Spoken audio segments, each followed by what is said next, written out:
What is up, everybody?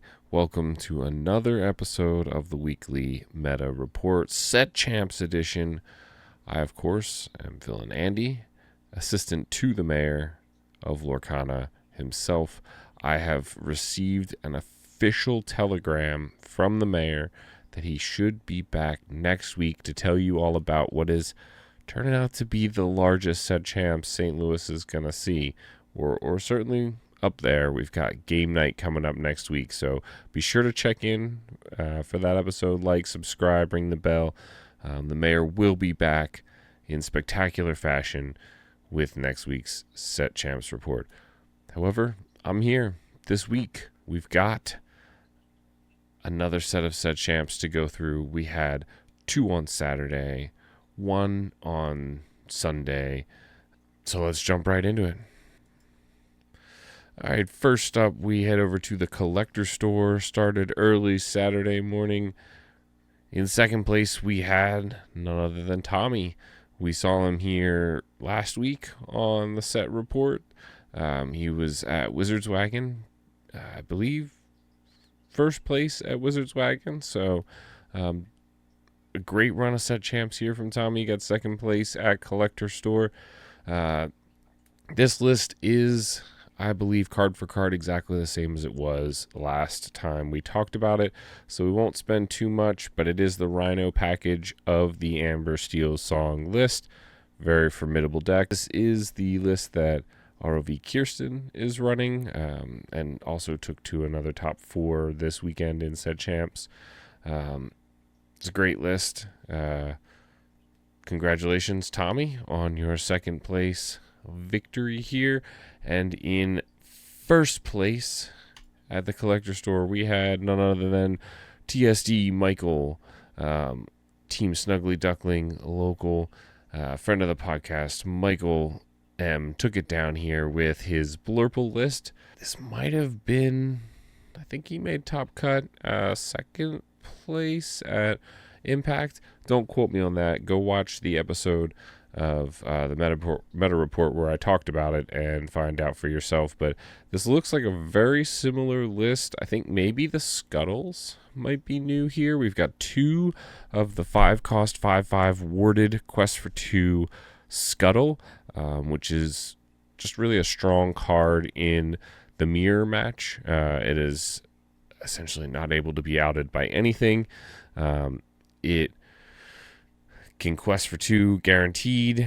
Doesn't have a ton of utility outside of that. I mean, 5/5 does clear out a Cheshire Cat, a Tigger, any of the 1 drops and 2 drops there, but or a 5-cost Hades even, but notably Blue Hades, Demona, all the evasives obviously are not really answerable with this Scuttle in the mirror, but it is also nice in Amber Steel. Against Amber Steel, you can run it into something like a Rhino. Probably a lot of really good uses for this Scuttle. Great little tech card we've got in there. 3/4 split into the unknown, let it go. We did go down to 3 Hades. Looks like 3 Genie, 3 Iago, 2 Tigger, and 4 of the Dumbos and Cheshires. Went with the Royal Guard.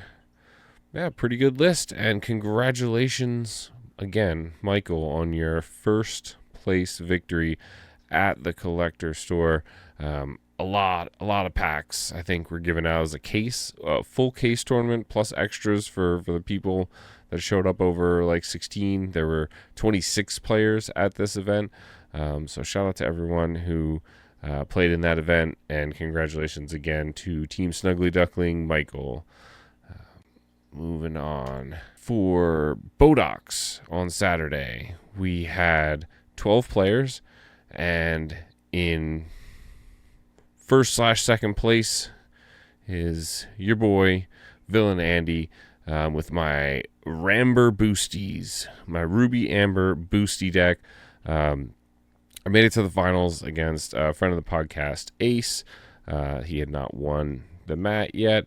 In a previous set champs, I had, so I didn't, I wasn't going to hoard them and take an additional one. So, and we were all very, very hungry and wanted to go home. So I let him have the mat, and he, technically gave me the win in Play Hub. So that way I could, maybe get Baker, if you're watching, Lorcana Villain.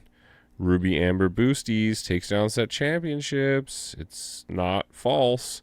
But this is my list. I've run it a couple times before. I added a few additions here. Some interesting things I'll go over from the day. I expected there to be a lot of Blurple there, so I figured I would have a strong chance into these Blurple decks with the removal like Horseman Strikes and the Headless Horseman, both of them great into Genies and Elsas, and just the boosted characters, everything being like 4 strength or more, made it hard for something like Dogs to do an Under the Sea. So I felt fairly confident into those matchups.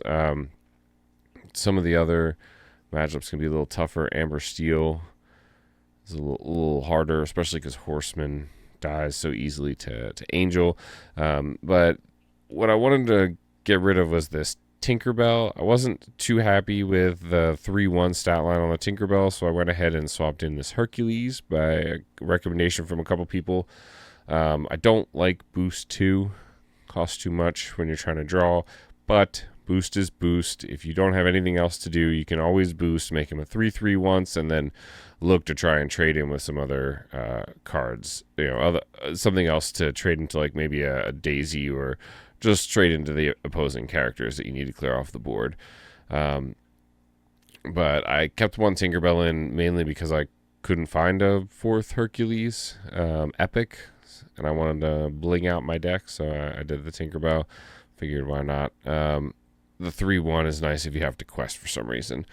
We added an additional Sisu in there. I felt like Sisu might be nice into some of the more aggro lists, to be able to get rid of some cards like a Willow or a Daisy that is just sitting on the board. Plus it does work nice with the Delos Moon Lullaby. I added a 1 of Ohana in here. We went, I think, down to 3 on the Raging Storm and 1 on the Elsa, and then we added some Scrooge's Counting House. And originally I wasn't the biggest fan of Scrooge's Counting House. Again, Boost 2, kind of expensive, but I think once you realize the ability to be able to use it like a McDuck Manor, like you used to be able to, be prep, play Manor, and they didn't really have any good options to swing into it. The Counting House actually became fairly nice. And then I actually also got to use Elsa's ability. This Elsa, whenever she is at a location, she gets 3 additional lore, so she quests for 4. So there was one game where I was able to move her to a Counting House and gain that additional lore, which was very nice. But overall, this is a really fun deck. If you have a lot of Blurple in your area and you really want to try something new, practice this one a little bit. Maybe you could take this to your set champs this weekend.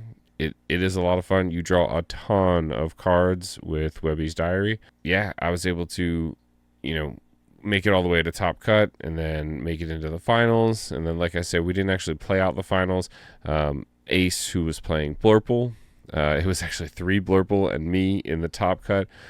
Ace did actually get the better of me earlier in Swiss. It was my only loss there. So that was, could have been a bad matchup for me. If I had, tried to play it again, he is a very, very skilled player. He had a relatively stock standard Blurple list. I didn't see anything too out of the ordinary. But just a really good player, and this deck isn't 100% the most consistent. It can be fairly consistent, but some of the tools you have built into here are not too helpful for Blurple, like the Liquidator, the Tinkerbell. Like, your 1-drops aren't great. You can't really go too fast with it, and they can go a little faster than you. If they have all the good cards, then you can even still get your your Scrooges and your Aladdin sort of outed early. But it overall, it's a really, really fun deck. Definitely worth playing if you have a lot of Blurple in your area and you really enjoyed something like Maurice's Workshop. The Webby's Diary kind of works like that very, very well. It's a lot of fun. But again, shout out to Ace, for making the finals with me there. I'm glad he was able to get the mat for his wife and kids and his family and their collection. It's always fun playing with them at any event or locals. But yeah, that was Bodachs. We had a lot of fun. Let's move on to Sunday. We had the one event in the area was at Miniature Market. There were 16 players exactly. We maxed the capacity. They had a bunch of other events going on at the same time. Really nice store. Hadn't been out there in a while, but got to see some people I hadn't seen in a good while and got to play some really good games. I did not do well. However, the ROV competitive team, Kristen the Grape, made it all the way to the finals and won, taking first place with her Amethyst steel list here. Congratulations, Kristen. This list, it's crazy. That's all I can really say. I could not pilot something like this. We're approaching Frank Carson levels of toolbox here, and Kristen plays it incredibly well. Very, very skilled and talented player. We are incredibly happy to have her on the ROV competitive team here. Lots of 1 and 2 of these cards. It looks like we obviously went 4 Captain Hook. We went 3 Olaf. There's going to be a lot of value in bouncing things here for Kristen. And then 2 of the Palace cards, probably just to round out the 1-drops. We do have 3 Christopher Robin for that on the draw underdog. 1 Pocahontas for hopefully you can find that if you really need to go fast. It looks like we're 2 and 2 on the Black Heron and the Calhoun. Only 3 docks.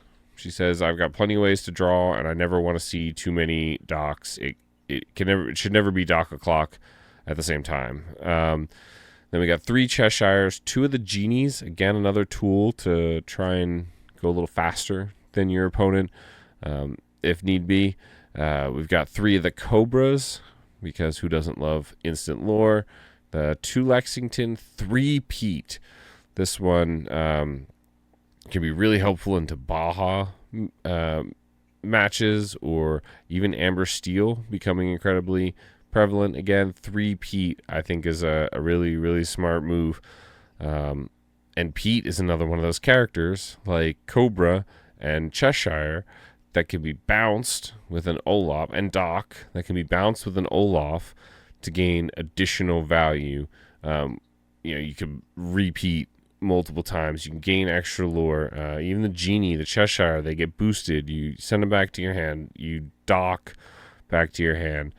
And we also actually see the 1 of Magical Maneuvers. So there's now 4 bounce cards essentially in the deck for Kristen to be able to bounce back what is a lot of really good targets, right? We've got 2 Dumby, 2 Genie. So not the biggest evasive draw engine there from the Dumbo. 2 of, probably not the most likely to be seen. And then since that, we went a little light on the Genies with 2. We've got 2 Isis to be able to exert a little earlier than Elsa if needed. 2 Yzma for another draw engine. So Yzma, Doc, and then Dumby, they're all kind of light on the draw engines. However, when you add in bouncing, 4 bounce cards, that means additional opportunities to use some of these and keep these cards safe. And also allows you to maybe draw some other cards to something like boosting. Watching Kristen today, she was, as Captain Jimmy said, very, very focused and very disciplined on always boosting the Cheshires and the Genies, so that you have that option to bring them back. We also have Ursula, a one of Ursula. I don't even know what that Whisper of Vanessa, I think is what it is. The 4/5 boost 1, 5 cost. It gains an additional lore and evasive when it's boosted, so that works a little bit with Dumbo. Also, just a big card, very hard to out for an opposing deck. Can gain 3 lore. It has seen play in Blurple before, but really nice addition here. I think it came in clutch for her in a couple matches. The Mayor, Wind Dancer. There's not much I don't really have to convince you. A 5/7 for 4 is pretty nice. So great card in there. I don't know what the uninkable count is on here, and I can't do math that fast, but it doesn't actually seem that high. 2 Genie, 2 Ices, 4, 6 Wind Dancers, 7 Pocahontas, 3 Bodachs is 10, 11, 12 Calhoun, 12 uninkables. Not bad at all. Looks like we've got 3 Demonas here, so another really strong draw engine, just like a dock, end of your hand. You play the Demona. We've got 2 guidebooks, another great draw engine. A one of Sword of Hercules. Banishes chosen deity character. And then when it comes into play, and then it's also an item that sits there, and whenever one of your characters banishes another character in a challenge, gain 1 lore. So now all of your characters get a little mini Calhoun effect. So banishing a deity is really nice. You can use that against opposing Hades. It works against Sisu. It works against the Hercules that I had in my Ruby Amber list before. There's a lot of deities out there. You'd be surprised. So definitely a decent card to have a one of, at least. We've also got a one of Pluto, another card that I think today at Miniature Market worked out very well for her. The Pluto has the ability to help banish items whenever you play a steel character, but also gives all of your steel characters the ability to gain 2 lore whenever they banish a character in challenge. So everyone gets the Calhoun effect. So Calhoun now gains you 4 lore. Something like a Mayor, Wind Dancer, being able to swing in, take out one of the characters, gain 2 lore from it. Plus this Pluto is a 5/5 that quests for 2. I mean, that's a respectable body with stat count there.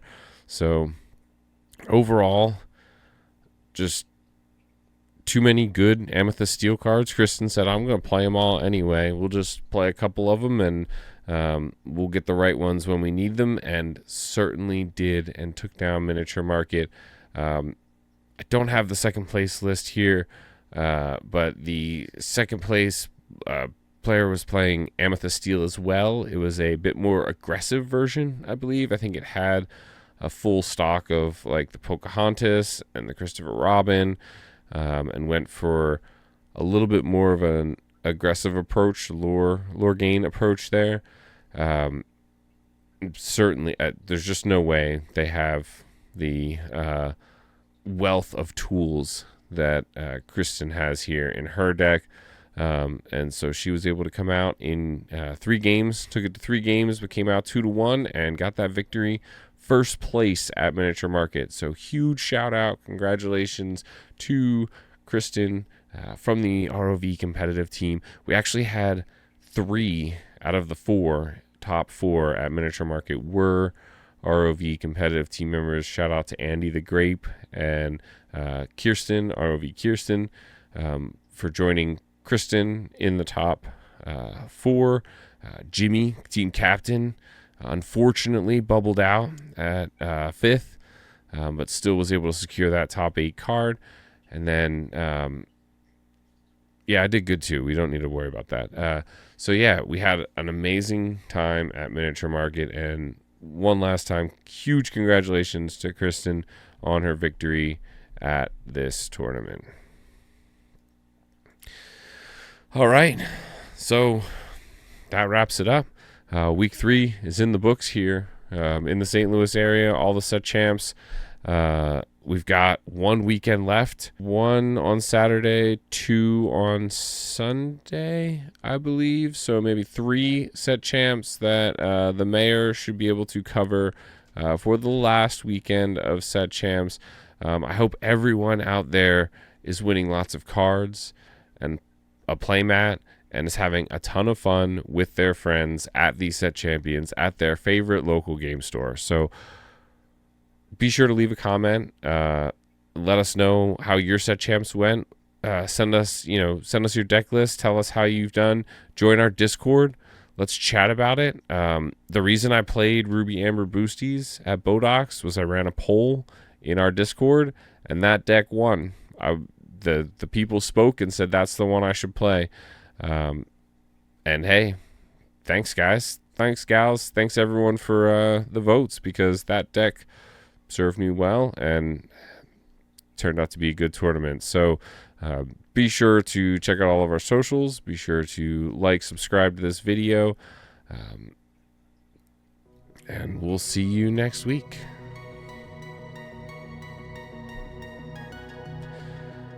Be sure to like, subscribe to this video, check us out on all of our socials, leave comments, join our Discord. And next week, the mayor himself will be back, so be sure to check in and join us. See you then.